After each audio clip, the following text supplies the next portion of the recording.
to join a science fiction series? Because this is something new for both of you, actually. When I was sent the script, I thought, oh, this is a story about aliens. I'm definitely not going to like this. And so I started to read it like this, and then I kind of completely got hooked by the script. And I think it was because, much to my surprise, that the script really cared more about the people than the aliens. And in fact, the aliens were simply a mechanism for kickstarting a story in which we could really explore the nature of human relationships and the world in which we found ourselves in 2019.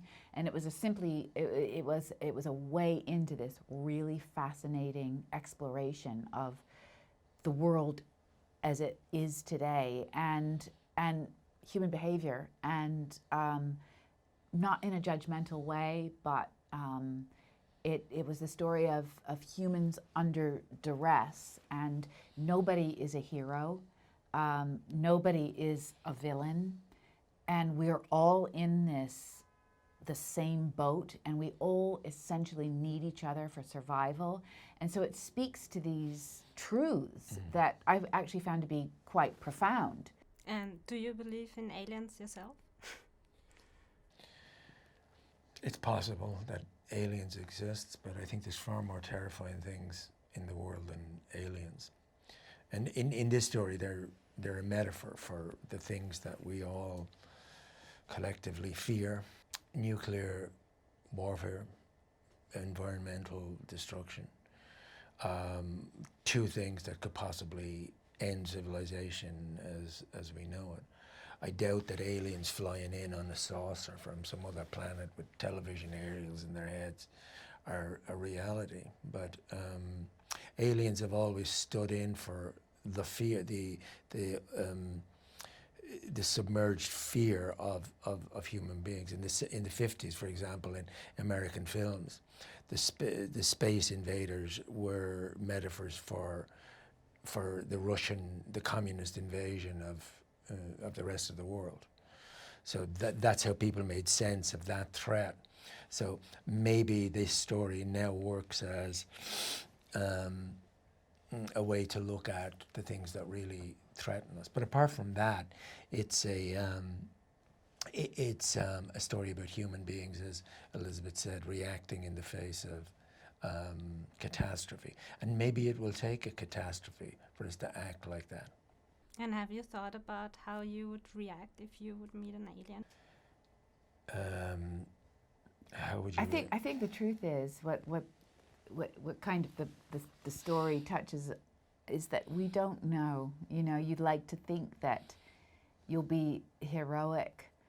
You'd like to think that you'll be strong.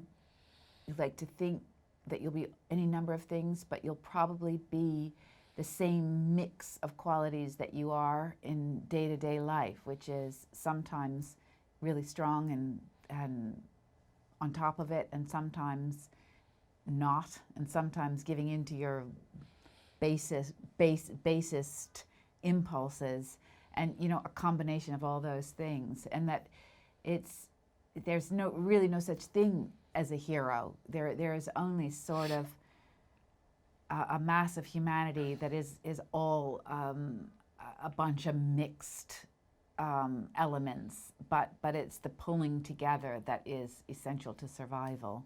And what was the biggest challenge during the shooting? The schedule was tough, and the weather was tough, and the locations, because they were very kind of claustrophobic sometimes, it was tough. The material itself is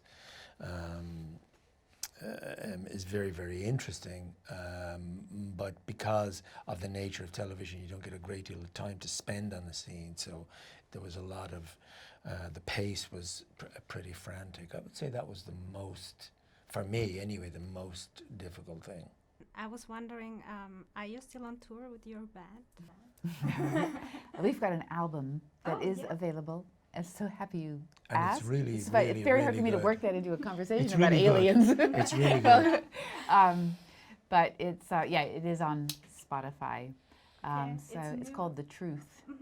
And it's Yeah. very interesting to watch the videos of that band and to watch Elizabeth in her skin-tight black pants, you know, with her guitar and her band behind her, singing these songs that she's written herself. It takes you a couple of seconds to say, hold on, who's that look-alike that's pretending to be? But yeah, the album is fantastic, and it's a great band. That's very, Love thank to you. see That it. obviously means. I'll be in the front so row much to me. with my lighter. Yeah, good. One day. But are you still on stage? Not in at the moment, because I mean, one of the beautiful things about the music is that we don't require that we make money from it. Nobody in the band, so it's a beautiful thing because we don't have to cater to the demands of all that. But on the other hand, we all have to make livings, so we find that cuts into the time for actually performing. So we do it. We've done it rarely over the past year, but I hope we can get it back together. And could you imagine to sing at some point? Okay. Yeah. Thank you very much, Ken.